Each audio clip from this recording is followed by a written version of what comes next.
Hello friends, 66th BPSC mains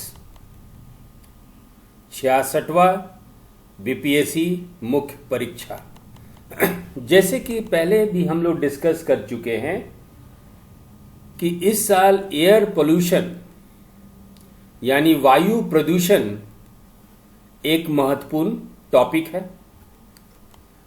तो चलिए आज हम लोग इसी वायु प्रदूषण का तीसरा भाग पे चर्चा करेंगे। आज का हमारा जो चर्चा का विषय है वो संदर्भित है पर्टिकुलेट पॉल्यूटेंट्स। इंग्लिश में पर्टिकुलेट पॉल्यूटेंट्स बोलते हैं और हिंदी में कनिकीय प्रदूषक कहते हैं। और दूसरा जो इंपॉर्टेंट टॉपिक आज हम लोग डिस्कस करेंगे वो है एयर क्वालिटी इंडेक्स या वायु गुणवत्ता सूचकांक। So students, today in our discussion of air pollution we will concentrate on particulate pollutants जिसको हिंदी में हम लोग कनिकीय प्रदूषक कहते हैं, और एयर क्वालिटी इंडेक्स हिंदी में जिसको वायु गुणवत्ता सूचकांक कहते हैं। पहले भी हम लोग इस बात पे चर्चा कर चुके हैं कि ये टॉपिक पीटी के लिए भी महत्वपूर्ण है और ऑब्वियसली खास करके बीपीएससी मेंस के लिए ये एक महत्वपूर्ण मुद्दा भी है। आज जब हम लोग ये टॉपिक कंप्लीट कर लेंगे, तीसरा भाग कंप्लीट कर लेंगे, तो इस पे संभावित 2 प्रश्न हैं मेंस के, वो हम लोग बनाने में सक्षम हो जाएंगे। एक बार फिर हम उस क्वेश्चन को पढ़ देते हैं। हिंदी में यदि हम लोग पढ़े तो हाल ही में लैंसेट स्टडी के अनुसार भारत में हर 8 में से 1 मौत वायु प्रदूषण के कारण होती है। भारत में बढ़ते वायु प्रदूषण के कारणों और पर्यावरणीय और स्वास्थ्य प्रभावों की जांच करें। इंग्लिश में हम लोग पढ़ते हैं, as per the recent Lancet study 1 out of every 8 deaths in India is attributable to air pollution. Examine the causes and the environmental and health impacts of rising air population in India. दूसरा question जो इसमें बनता है, जो आज के बाद हम लोग सक्षम हो जाएंगे इस तरह के क्वेश्चन को आंसर करने के लिए, वो है what are the steps taken by government of India and Bihar to control air pollution. Bharat और बिहार सरकार द्वारा वायु प्रदूषण को नियंत्रित करने के लिए क्या कदम उठाए गए हैं। तो चलिए, I doctor Rakesh Singh welcome you to KSIS academy. मैं डॉक्टर राकेश सिंह आज आपके साथ प्रदूषण का तीसरे भाग पे चर्चा करेंगे। तो पहला जो हमारा इंपॉर्टेंट कॉन्सेप्ट है वो है, इंग्लिश में इसको हम लोग बोलते हैं पार्टिकुलेट पॉल्यूटेंट्स और हिंदी में कहते हैं कनिकीय प्रदूषक। अब इस डायग्राम को देखिए, ये है आपका वाटर यानी कह लीजिए जलमंडल, ये है आपका पृथ्वी जिसपे कि आप रहते हैं। अब इस पृथ्वी पे बहुत सारे पेड़ पौधे, आप, जंतु, बहुत लोग होंगे, मनुष्य जाति भी होगा, और इसी तरह इस जो है आपका जलमंडल में, हाइड्रोस्फीयर में बहुत सारे जीव जंतु होंगे। और दोनों जो है, दोनों के क्षेत्र में ये आपका वायु आता है जिसको आप वायुमंडल भी कह सकते हैं। तो इस वायु में, इस एयर में एक प्रदूषक है जो कि जीवित लोगों के लिए या जीवित प्राणियों के लिए या ह्यूमन बीइंग्स के लिए, उनके सेहत के लिए बहुत ही हानिकारक है। Means there are certain pollutants in this air that is harmful for the health of living beings either on the surface of the earth or either in water. And these pollutants that we are today going to concentrate is known as particulate pollutants, या हिंदी में इसको कनिकीय प्रदूषक कहते हैं। तो चलिए अब हम लोग समझते हैं कि इस वायु में ये कनिकीय प्रदूषक होते क्या हैं। तो चलिए पहले इस डायग्राम को देखिए। इसमें आप देख रहे हैं कि ये वायु में, आपके वायु में कुछ ये सूक्ष्म ठोस कण है, सूक्ष्म ठोस कण, जिसको कि आप कह सकते हैं टेक्निकल भाषा में निलंबित सूक्ष्म ठोस कण। कहने का मतलब है इंग्लिश में particulate pollutants. What all comes under particulate pollutants? तो नंबर 1 इसमें ये आते हैं। ये क्या है भैया?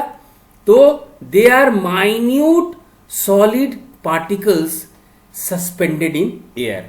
मीन्स ये निलंबित मूल, जो निलंबित सूक्ष्म ठोस कण होते हैं, जो कि वायु में निलंबित अवस्था में रहते हैं। नंबर 1 इस कनिकीय प्रदूषक में। दूसरा क्या है, इसको देखिए।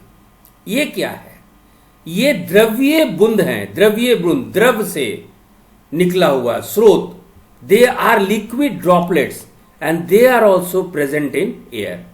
सो हम लोग यदि डिफाइन करें कि व्हाट इज पर्टिकुलेट पॉल्यूटेंट्स, तो particular pollutants are minute solid particles और लिक्विड ड्रॉपलेट्स इन एयर। यदि हम लोग परिभाषित करें कि कनिकीय प्रदूषक क्या होते हैं, तो कनिकीय प्रदूषक क्या होते हैं बच्चों? तो वायु में निलंबित सूक्ष्म ठोस कण होते हैं या द्रव्य बूंदे होते हैं। अब सवाल उठता है कि ये जो वायु में निलंबित कनिकीय प्रदूषक हैं, पार्टिकुलेट पॉल्यूटेंट्स हैं, इनका स्रोत क्या है?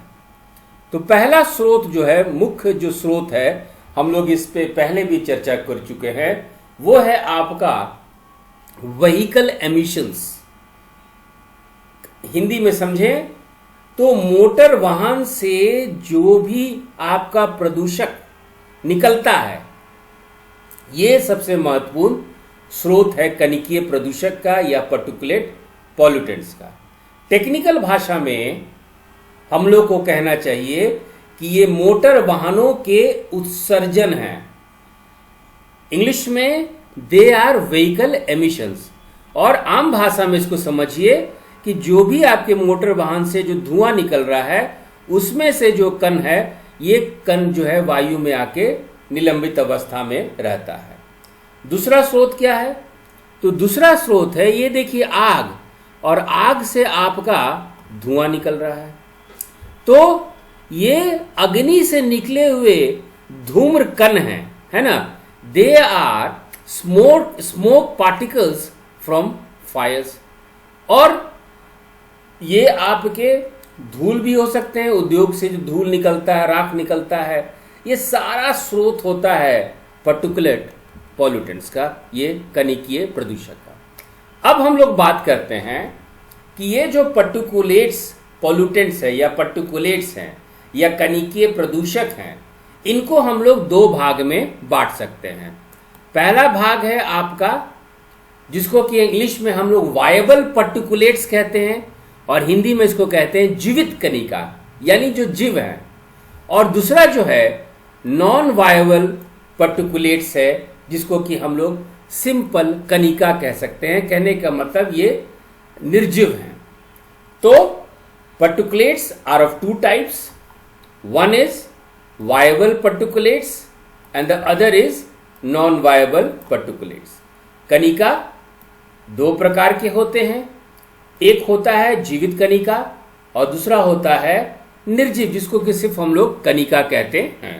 तो चलिए हम लोग दोनों का उदाहरण देखते हैं। अब बात करते हैं जीवित कनिका का। यदि जीवित कनिकाओं की बात करते हैं तो जीवित कनिकाओं में आपके जीवाणु आ जाएंगे, कवक आ जाएंगे, फफूंद आ जाएंगे, शैवाल आ जाएंगे। Means If we talk about the viable particulates, then under this category comes your bacteria, fungi, molds and algae. They are minute living organisms. They are dispersed in the atmosphere. और ये चूंकि एटमोस्फियर में disperse रहते हैं तो हमारे लिए, हमारे स्वास्थ्य के लिए भी हानिकारक होते हैं। यानी जीवित कणिकाओं में हम लोग जीवाणु ले लीजिए, कवक ले लीजिए, फफूंद ले लीजिए, शैवाल, ये सारा कुछ इसमें सम्मिलित है। अब देखिए, कुछ आपके फंजाई जो है एयर में मिलता है, हवा में कुछ आपके कवक मिलते हैं, और इन कवकों से कुछ मनुष्यों को, कुछ मानव जाति में कुछ व्यक्तियों को एलर्जी उत्पन्न होता है, और इस तरह का कवक जो है पौधों को में भी रोग उत्पन्न करता है। So human beings are allergic to some of the fungi found in air and they can also cause some plant diseases. तो आपके वायबल पॉल्यूटेंट्स में, लिविंग पॉल्यूटेंट्स में, इस कैटेगरी में उदाहरण आपका बैक्टीरिया है, फंजाई है, मोल्ड्स है और एल्गे है। आपके जीवित कणिकाओं में जीवाणु हैं, कवक हैं, फफूंद हैं और शैवाल आदि हैं। अब चलते हैं हम लोग दूसरे श्रेणी का, नॉन वायबल पर्टिकुलेट्स, जिसको कि हम लोग निर्जीव कणिका कहें, और सिंपल यदि कणिका कहेंगे तो इसका मतलब है कि वी आर टॉकिंग अबाउट निर्जीव, नॉन लिविंग बीइंग में। इस कैटेगरी में देखिए, इस श्रेणी में 4 उदाहरण आता है। हम लोग एक एक उदाहरण देखेंगे, और इस श्रेणी को 4 श्रेणी में, 4 कैटेगरी में इसको किस आधार पर बांटा गया है? तो इसके प्रकृति के आधार पे, इसके आकार के आधार पे, इसके नेचर के आधार पे, इसके साइज के आकार पे नॉन वायबल पर्टिकुलेट्स को बांटा गया है। पहला देखिए, जो पहला कैटेगरी है उसको हम लोग इंग्लिश में कहते हैं स्मोक पार्टिकुलेट्स, और हिंदी में कहते हैं धूम कणिका। ये टेक्निकल शब्द है, ये आपके आंसर का भाग होना चाहिए, है ना। धुआं लिखने पे लगेगा कि आम भाषा में ये बात करते हैं। अब देखिए इसका उदाहरण क्या है। ये स्मोक पार्टिकुलेट्स या धूम कणिका, ये जो प्रदूषक है, कहां कहां से इसका स्रोत होता है, या इसका उदाहरण समझिए। सिगरेट का धुआं, जीवाश्म ईंधन को यदि दहन करेंगे, जलाएंगे, तो उससे जो प्राप्त धुआं, या गंदगी है, जो कूड़ा कचरा है, उसके ढेर से इस तरह का धूम कणिका निकलता है, या सूखी पत्तियां से निकलता है, यदि तेल जलाएंगे तो तेल से निकलता है। So the examples are cigarette smoke, smoke from burning of fossil fuel, garbage and dry leaves, oil smoke etcetera, all these are examples of smoke particles.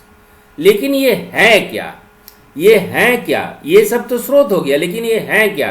ठीक है, ये यहां से इसका स्रोत है, सिगरेट के धुआं से इसका स्रोत है, लेकिन व्हाट इज दिस? तो ये आपका ठोस, या तो ठोस होगा या ठोस द्रव का मिश्रण होगा। और इसकी उत्पत्ति कैसे होती है?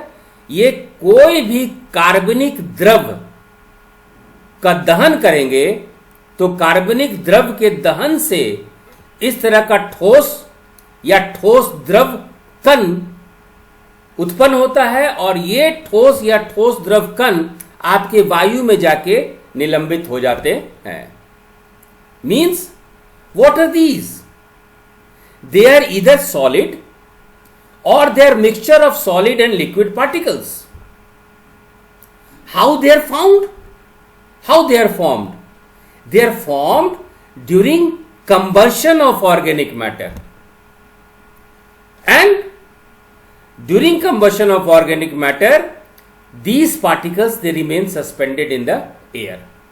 तो पहला कैटेगरी है, पहला श्रेणी है स्मोक पार्टिकुलेट्स या धूम कणिका का। अब चलते हैं हम लोग दूसरे में। दूसरा जो श्रेणी है उसको हम लोग डस्ट बोलते हैं या धूल बोलते हैं। ये देखिए, इसको देखिए, ये धूल क्या है? ये धूल का हम लोग उदाहरण देख रहे हैं, तो आप इसको देखिए। They are fine solid particles, ये बहुत ही बारीक छोटे कण हैं और इसका व्यास 1 माइक्रोन, कई लिए अंदाजन या औसत रूप से इसका व्यास जो है 1 माइक्रोन होता है। Its diameter is over you can say 1 micron. और ये कैसे पैदा होता है, कैसे इस तरह का धूल कण पैदा होता है?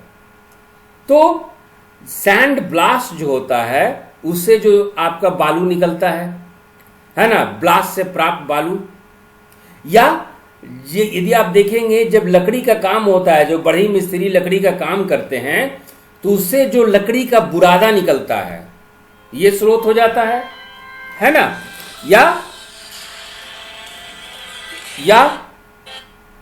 या दूसरा इसका उदाहरण है, दूसरा उदाहरण है इसका वुडवर्क्स मीन सॉ डस्ट फ्रॉम वुडवर्क्स, यानी लकड़ी के कार से प्राप्त लकड़ी का बुरादा या कोयले का बुरादा, है ना। और जो है फ्लाई ऐश फ्रॉम फैक्ट्रीज, कारखानों से जो उड़ने वाली राख हैं या सीमेंट धुएं के गुबार हैं, इस प्रकार से ये सब इसका उदाहरण है। तो दूसरा श्रेणी जो है ये डस्ट का आता है, धूल है, जो कि बहुत ही बारीक छोटे कण होते हैं। और ये इसकी उत्पत्ति कहां से होती है? इसकी उत्पत्ति होती है लकड़ी के बुरादा से या कोयले का बुरादा से या कारखानों से उड़ने वाली राख से या कारखानों से उड़ने वाली सीमेंट से या धुएं के गुबार से। इस तरह से ये डस्ट बनता है या आपका धूल कण बनता है। तीसरा जो है आपका उदाहरण, तीसरा जो कैटेगरी है वो है आपका मिस्ट या कोहरा। मिस्ट या कोहरा, इसको देखिए, ये है क्या? अब इसको देखिए, सल्फ्यूरिक एसिड के छिड़काव से जो इसका अवशेष निकलता है, या हार्बिसाइड या इंसेक्टिसाइड, आप खेत खलिहान में कीटनाशी का इस्तेमाल करते हैं, तो कीटनाशी आप मिट्टी पे, पेड़ पौधों पे आप डालते हैं, छिड़काव करते हैं।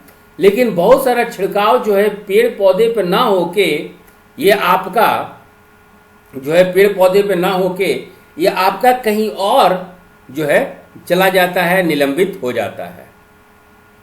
तो ऐसे फैले हुए द्रव कण, मतलब द्रव है ना, सल्फ्यूरिक एसिड से निकला हुआ कण या कीटनाशक से निकला हुआ कण, तो ऐसे जो द्रव कण होते हैं, ऐसे जो आपके स्ट्रे लिक्विड्स होते हैं, कंडेंसेशन से वेपर बन जाते हैं, संघनन से ये जो है वाष्प में परिवर्तित हो जाते हैं। और इसी तरह संघनन से जो वाष्प में परिवर्तित हो जाते हैं, ये रूप ले लेते हैं कोहरा का या मिस्ट का। और चौथा श्रेणी है जिसको हम लोग इंग्लिश में फ्यूम्स कहते हैं और हिंदी में कहते हैं धूम्र, है ना। तो ये धूम्र कैसे बनता है? ये धूम्र बनता है साधारणतः वाष्पों के क्वथन से या ऊर्ध्वापन से या रासायनिक अभिक्रिया के दौरान। इसमें क्या होता है कि मान लीजिए आपका केमिकल को रिएक्शन हो गया, या बॉइलिंग कर रहे हैं, या मान लीजिए मेटल ऑक्साइड को आप बर्न कर रहे हैं, जला रहे हैं, तो ऐसे स्थिति में कंडेंसेशन से, संघनन से जो है वेपर बनता है, संघनन से वाष्प बनता है, और यही वाष्प रूप ले लेता है आपका धूम्र का या फ्यूम का। तो हम लोग बच्चों क्या बात किए हैं कि नॉन वायबल पार्टिकुलेट्स या कणिका के 4 उदाहरण हैं। एक है आपका स्मोक पार्टिकुलेट्स या धूम कणिका, दूसरा है आपका डस्ट या धूल, तीसरा है आपका मिस्ट या कोहरा, और चौथा है आपका फ्यूम या धूम्र। तो ये 4 उदाहरण आपके जो है नॉन वायबल पार्टिकुलेंट्स के होते हैं। पार्टिकुलेट पॉल्यूटेंट्स की हम लोग बात कर रहे हैं, कणिका प्रदूषक की बात कर रहे हैं। तो जब हम लोग बात करते हैं इसकी, तो ये जो है इतना ज्यादा क्यों हम लोग डिस्कस कर रहे हैं? आखिर ये पार्टिकुलेट पॉल्यूटेंट्स या कणिका प्रदूषक ये क्यों इतने चर्चा में आ रहा है? तो ये चर्चा में इसलिए आ रहा है बच्चों, क्योंकि ये अलग अलग साइज के होते हैं, है ना। मान लीजिए कोई आपका पर्टिकुलर पॉल्यूटेंट्स या कणिका प्रदूषक का साइज 5 माइक्रोन है, 5 microns. Suppose any particular pollutants they are bigger than 5 microns, तो ये क्या होंगे? ये आपके नेजल पैसेज में, ये जो है नासा द्वार, ये नेजल पैसेज में आके जम जाएंगे। ये भी आपके स्वास्थ्य के लिए खराब है। और यदि ये करीब 1 माइक्रोन, यदि इनका आकार 1 माइक्रोन हो तो सीधे आपके लंग्स में, फेफड़े में आके ये जम जाएंगे। और ऐसे स्थिति में पर्टिकुलेट पॉल्यूटेंट्स है, चाहे वो 5 माइक्रोन हो तो आपके नेजल कैविटी में या नासा द्वार में आके रह जाएंगे, या 1 माइक्रोन हो, उससे भी छोटा हो तो ये आपके फेफड़ों में आके जम जाएगा, जो कि मानव स्वास्थ्य के लिए बहुत ही हानिकारक है। अभी तक जो सबसे ज्यादा मुख्य स्रोत जो वायु प्रदूषक रहा है वो रहा है आपका लेड पेट्रोल। ये लेड पेट्रोल में जब लेड इस्तेमाल होता है तो सीसा प्रदूषक को सबसे महत्वपूर्ण, सबसे ज्यादा, सबसे हानिकारक स्रोत माना गया था वायु प्रदूषण का, क्योंकि ये आपके रेड ब्लड सेल्स में लाल रक्त कणिकाओं को विकसित होने में ये रोकता है। लेकिन अब हम लोग इस पे नियंत्रण पा चुके हैं। अब अनलेडेड पेट्रोल, लेड विहीन पेट्रोल या सीसा रहित पेट्रोल का उपयोग किया जा रहा है। तो चलिए, लेड की तो बात खत्म हो गई। लेकिन आप देखेंगे कि अखबार में आप पढ़िएगा तो 2 शब्द आता है, PM 2.5, PM 10। अब ये PM का मतलब होता है पर्टिकुलेट मैटर। अंग्रेजी और हिंदी के बच्चे, हिंदी माध्यम के बच्चे, PM होता है 2.5, है ना। PM का मतलब हुआ पर्टिकुलेट मैटर 2.5 और PM 10 हुआ पर्टिकुलेट मैटर 10। ठीक है, अब चलते हैं कि हम लोग अब डिस्कस करते हैं कि ये PM 2.5 क्या है और PM 10 क्या है, क्योंकि बार बार आप अखबार में इसको आप देखेंगे। अब देखिए, अब हम लोग बात करते हैं PM 2.5 यानी पर्टिकुलेट मैटर या हिंदी में कण प्रदूषण 2.5 माइक्रोमीटर। 2.5 का मतलब है कि ये माइक्रोमीटर में बात की रही है ना। इसका मतलब यह होता है कि आपके वायुमंडल में या एटमॉस्फेयर में जो पर्टिकुलेट मैटर हैं, जो कणिका प्रदूषक हैं, उसका यदि व्यास 2.5 माइक्रोमीटर से कम हुआ तो उसको हम लोग कहते हैं PM 2.5। PM 2.5 कहते हैं। तो PM 2.5 क्या है? ये देखिए, ये जो आप फोटो देख रहे हैं ये आपके बाल का है। ये आपका, उसको लेकर चलिए, this is your hair, this is a human hair. ये मानव का ये बाल है और इस बाल का 3%, यदि बाल का यदि व्यास निकालेंगे, इस या ह्यूमन हेयर का डायमीटर निकालेंगे तो इसका 3% होता है 2.5 माइक्रोमीटर। तो अब समझ लीजिए कि ये PM 2.5 कितना छोटा है ना। तो ये आसानी से आपके शरीर में ये प्रवेश कर सकता है और ये आपको नुकसान भी पहुंचा सकता है। दूसरा देखिएगा, दूसरा है PM 10। PM 10 का मतलब है कि ये जो है, इनका जो डायमीटर है, इनका जो व्यास है वो 10 माइक्रोमीटर होता है। इनको अंग्रेजी और हिंदी दोनों में इसको फाइन पार्टिकल्स बोला गया है। और इसको एक और शब्द दिया गया है अंग्रेजी हिंदी में, इसको हम लोग रेस्पिरेबल पार्टिकुलेट मैटर कहते हैं, रेस्पायरेबल पार्टिकुलेट मैटर कहते हैं, जो आपके लंग्स में, फेफड़े में जाके जम जाता है और आपको नुकसान पहुंचाता है। तो बच्चों, अभी तक हम लोग क्या देखे? अभी तक हम लोग देखे कि कुछ कणिकीय पदार्थ हैं, पर्टिकुलेट मैटर हैं, जो वायु प्रदूषण के रूप में देखा जाता है और ये प्रदूषक से, इस पॉल्यूटेंट से मानव स्वास्थ्य पे हानि पहुंचता है। हम लोग बात कर रहे थे PM 2.5, PM 10, तो इसके व्यास के आधार पे PM 2.5, PM 10 कहते हैं। PM 25 को कैसे हम लोग, आप कैसे इसके बारे में अंदाज लगाएंगे? अंदाज ये लगाएंगे कि ये ह्यूमन हेयर है, मानव का बाल है, और इसका 3% से भी जो व्यास जो है कम आपका जो है, ये आपका ह्यूमन हेयर का 3% डायमीटर से कम आपका ये PM 2.5 पार्टिकल्स होता है। अब तो देखिए, एक तो मान के चलिए कि जब जब विकास है, जब जब ग्रोथ होगा, तब तक कुछ न कुछ प्रदूषक होंगे ही। विकास और प्रदूषण बहुत हद तक साथ साथ चलता है, तो कुछ स्टैंडर्ड क्वालिटी होना चाहिए। देखा जाए तो यदि आपके वायु में PM 2.5 का लेवल 60 है, ठीक माना जाता है, और यदि आपके वायु में PM 10 का लेवल 100 है तो भी ठीक माना जाता है। तो PM 2.5 60 और PM 10 100, यदि इससे अधिक हो फिर क्या स्थिति होती है, किस किस तरह का नुकसान पहुंचता है? तो यहीं से बच्चों हम लोग अगले कॉन्सेप्ट में आते हैं, जिसको हम लोग कहते हैं एयर क्वालिटी इंडेक्स या वायु गुणवत्ता सूचकांक। तो PM या कितने प्रदूषक आपके वायु में हैं, इसको नापने के लिए एक सूचकांक है, जिसको कि हम लोग वायु गुणवत्ता सूचकांक या एयर क्वालिटी इंडेक्स कहते हैं, और इसको शॉर्ट फॉर्म में AQI कहा जाता है। चलिए देखते हैं क्या है। भारत में 2014 में स्वच्छ भारत मिशन के अंतर्गत यह सरकारी पहल के रूप में चालू किया गया था। तो 17 सितंबर 2014 को भारत में वायु गुणवत्ता सूचकांक या एयर क्वालिटी इंडेक्स की ये पहल चालू की गई थी।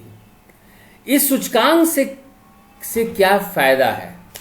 इस सूचकांक से फायदा ये है कि किसी भी आम आदमी को या उनके आसपास के क्षेत्र को वायु गुणवत्ता को समझने का एक बेहतर एक अवसर मिलता है, एक तंत्र मिलता है, एक टूल्स मिलता है, जिससे कि मालूम चल सके कि वायु किस हद तक प्रदूषित है या किस हद तक साफ है।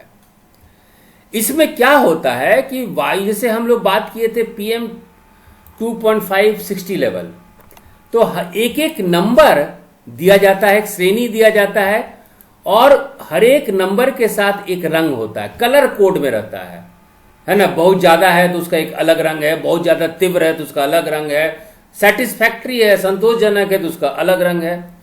तो क्या होता है कि हम लोग AQI यानी वायु सूचकांक को 6 श्रेणी में बांटते हैं, और हर एक श्रेणी का एक एक रंग के द्वारा हम लोग व्याख्या करते हैं। There are 6 categories of air quality index, and in every air quality index a special color is given to describe it। ठीक है, और 8 तरीके के प्रदूषक को हम लोग दर्शाते हैं। तो वो कौन कौन 8 तरीके के प्रदूषक हैं बच्चों, जरा उसको भी हम लोग देख ले। तो आपके भारत का जहां तक सवाल है, तो राष्ट्रीय वायु गुणवत्ता सूचकांक में, नेशनल एयर क्वालिटी इंडेक्स के अंदर 8 वायु प्रदूषक को लिया जाता है, 8 एयर पॉल्यूटेंट्स को लिया जाता है, जिसमें PM 2.5 एक है, दूसरा है PM 10, SO2 sulphur dioxide, ozone, carbon monoxide, ammonia, nitrogen और लेड या सीसा। तो ये 8 प्रदूषक हैं, दे आर 8 पॉल्यूटेंट्स, जिसको कि एक नंबर दिया जाता है कि 100 है कि 150 है। यदि 150 है तो उसको एक रंग के तहत बताया जाता है कि इस रंग के तहत ये हानि होने की संभावना है या बढ़ जाती है। तो चलिए हम लोग जरा विस्तारित रूप में देखते हैं। तो आप देखिए कि पहला जो नंबर दिया जाता है वो दिया जाता है 0 से 50। जैसे ये देखिए, ये दिया हुआ है, ये आपका यहां पे 0 से 50। तो 0 से 50 को बोला जाता है अंग्रेजी में गुड, हिंदी में बोला जाता है अच्छा। और इसका रंग देखिए, रंग दिया गया है हरा, ग्रीन कलर। तो पहला जो श्रेणी है, 6 श्रेणी में हम लोग बांटते हैं बच्चों, और जो पहला श्रेणी है उसको हम लोग 0 से 50 का अंक में डालते हैं, और जब 0 से 50 के अंक में डालते हैं तो उस श्रेणी को गुड माना जाता है, और या हिंदी में इसको अच्छा माना जाता है। इसका रंग होता है हरा। इसका मतलब क्या होता है वो हम लोग देखते हैं। जब आप गुड श्रेणी में हैं, अच्छे श्रेणी में हैं, और जब हरा रंग व्यक्त होता है तो इसको हम लोग कहते हैं मिनिमल इंपैक्ट या न्यूनतम प्रभाव। कहने का मतलब कि वायु सूचकांक में यदि प्रदूषक का लेवल 0 से 50 तक है तो स्वास्थ्य पे न्यूनतम प्रभाव पड़ेगा, यानी स्वास्थ्य पे हानिकारक प्रभाव न्यूनतम 0 रहेगा, मिनिमल इंपैक्ट रहेगा। दूसरा श्रेणी जो है वो उसकी संख्या होती है 51 से 100, 51 to 100, और इसको हम लोग कहते हैं अंग्रेजी में सैटिस्फैक्ट्री, और हिंदी में कहते हैं इसको संतोषजनक। अब इसका रंग क्या होता है? तो इसका रंग देखिए बच्चों, ये आपका धानी रंग है ना। इसमें क्या है, इसमें ये सूचकांक के द्वारा ये बताया जाता है कि जो संवेदनशील लोग हैं, है ना, जो सेंसिटिव पीपल हैं, जो संवेदनशील लोग हैं, उनको हो सकता है कि समान स्वास्थ्य संबंधी परेशानी हो सकती है ना, कि जो भी संवेदनशील लोग हैं उनको स्वास्थ्य संबंधी परेशानी हो सकती है। ठीक है, तो ये हो गया दूसरा लेवल। तीसरा जो लेवल है, यदि आपका प्रदूषक का लेवल क्वांटिटी 101 से लेकर 200 तक है तो उसको हम लोग कहते हैं मॉडरेटली पॉल्यूटेड, और हिंदी में कहते हैं समान प्रदूषित। और इसको ये देखिए, ये रंग पीला रंग से दर्शाया जाता है। इससे क्या होता है, ये पीला रंग से दर्शाने का अर्थ क्या हुआ? इसका अर्थ ये हुआ कि जिन लोगों को यदि फेफड़े संबंधी बीमारी है ना, any person who have a history of lung disease, जिनको भी फेफड़े संबंधी बीमारी हो, चाहे अस्थमा हो, उनको अब जो है स्वास्थ्य संबंधी परेशानी हो सकती है। और ये एक सिग्नल है, एक चेतावनी है कि भैया हृदय संबंधी लोग अपने आप को सुरक्षित करें। बच्चों के लिए भी हानिकारक ये अवस्था हो सकती है और बूढ़ों के लिए भी हानिकारक अवस्था हो सकती है।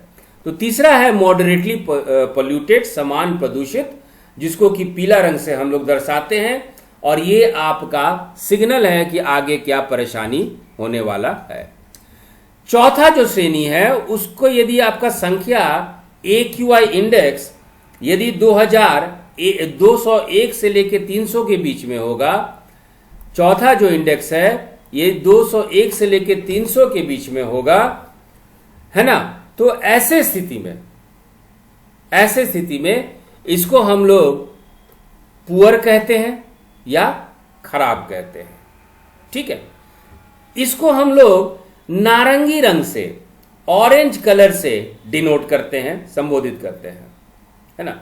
इसका मतलब क्या हुआ कि बहुत देर तक यदि आप हवा के ऐसे प्रदूषित वायु के संपर्क में रहेंगे तो आपको हार्ट डिजीज होना बहुत हद तक संभावित है। Means if you are having a prolonged exposure under such conditions you will have heart related problem।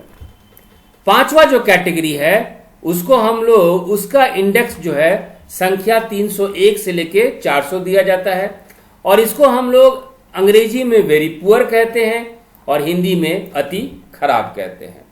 अब इसमें क्या होता है, पहला बात तो इसको जिस कलर कोड से संबोधित किया जाता है वो है रेड यानी लाल। इसमें होता क्या है कि आप लंबे समय तक यदि वायु के ऐसे गंदे वायु के संपर्क में रहेंगे तो आपको श्वसन संबंधी, सांस लेने में तकलीफ तो होगा ही होगा, आपको फेफड़े संबंधित बहुत सारी बीमारियां हो जाएंगी, आपको हृदय संबंधी यानी हार्ट रिलेटेड बहुत सारा डिजीज हो जाएगा। और छठा कैटेगरी है जिसको कि हम लोग सीवियर कहते हैं अंग्रेजी में, हिंदी में इसको गंभीर कहते हैं और इसका अंक जो है आपका 401 से लेके 500 है। तो ये गंभीर स्थिति को जो रंग है वो है आपका मरून से इसको संबंधित किया जाता है। कहने का मतलब कि जब ये मरून कलर कोड, मरून रंग जो है आपको ये बता देता है कि अब जो है वायु में प्रदूषक का जो लेवल है वो 400 से लेके 500 तक है। ये बहुत ही गंभीर स्थिति है, बहुत ही सीवियर स्टेज है। और ऐसे स्थिति में जो स्वस्थ लोग भी हैं उनको श्वसन संबंधी परेशानी हो सकती है। फेफड़ों, लंग्स या हार्ट रिलेटेड डिजीजेज वाले, हृदय संबंधी बीमारी लोग पे बहुत गंभीर प्रभाव पड़ सकता है। और जो लोग स्वस्थ हैं वो देखेंगे कि उन लोग यदि शारीरिक मेहनत कर रहे हैं तो और ज्यादा जो है कुप्रभाव और ज्यादा इल इफेक्ट पड़ना चाहता है। तो 8 प्रदूषक के लिए 6 श्रेणी में ये एयर क्वालिटी सूचकांक ये बांटा गया है। एक और इंफॉर्मेशन ले लीजिए कि एक आपका ऐप है जिसको हम लोग कहते हैं सफर एयर या सफर ऐप। ये ऐप जो है भारतीय उष्ण देशीय मौसम विज्ञान संस्था, ये पुणे में स्थित आपका इंस्टीट्यूट है, Indian institute of tropical metrology या भारतीय उष्ण देशीय मौसम विज्ञान संस्था, इसके वैज्ञानिक जो है ये मोबाइल एप्लीकेशन जिसका नाम है सफर एयर, इसका ये विकास किए थे। तो भारत का ये पहला मोबाइल एप्लीकेशन है और ये भी रंग कोडित प्रणाली पे काम करती है, कलर कोडेड सिस्टम पे काम करती है, जैसे हम लोग अभी डिस्कस किए थे। और ये भी आपको वायु संबंधी, प्रदूषण संबंधी ये जानकारी देती है। ये 17 फरवरी 2015 को ये लॉन्च किया गया था और पहली बार इसका परीक्षण, इसका जो टेस्टिंग हुआ था 2010 में, याद होगा बच्चों, कॉमनवेल्थ गेम्स हुआ था दिल्ली में, तो वहां पे इसका पहली बार ये टेस्टिंग हुआ था। तो ये तीसरा भाग आपका कंप्लीट हुआ बच्चों। अब हम लोग इस स्थिति में हैं कि ये क्वेश्चन का आंसर कर दे। तो what are the steps taken by government of India and Bihar to control air population. Bharat और बिहार सरकार द्वारा वायु प्रदूषण को नियंत्रित करने के लिए क्या कदम उठाए गए हैं। तो अभी तक जो पहला 3 वीडियो में हम लोग जो भी पढ़े हैं, जो भी चर्चा किए हैं, वो आपका कॉन्सेप्ट के रूप में रहेगा। और चौथा वीडियो जो है अब हम लोग डायरेक्ट क्वेश्चन का आंसर कर देंगे। तो ये पीटी और मेंस के लिए, दोनों के लिए महत्वपूर्ण है बच्चों। इसको ध्यान से रख के नोट्स आप लोग बनाइएगा। Thank you.